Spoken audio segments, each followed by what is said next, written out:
ඉන්න ගණු මේ බය කෙනෙකුට අක්ෂණීයගේ කිසිම දෙයක් ඉල්ලන්න බෑ. බයට ඉල්ලන්න බෑ. කොහොම ඉන්නකො මං කියන එක.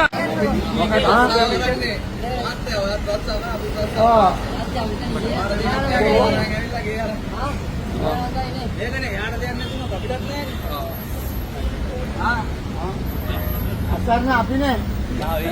එහෙම කරන්. දරුපවුල්කාරය අපි අයින් එක. ගාලා මේ අපේ දේ නැති කරන්න. මාර විදියට මහන්සි වෙනවා.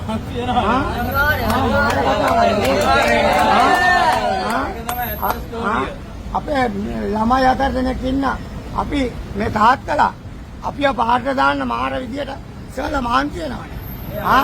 ඒයිස එහෙම කරන්නේ.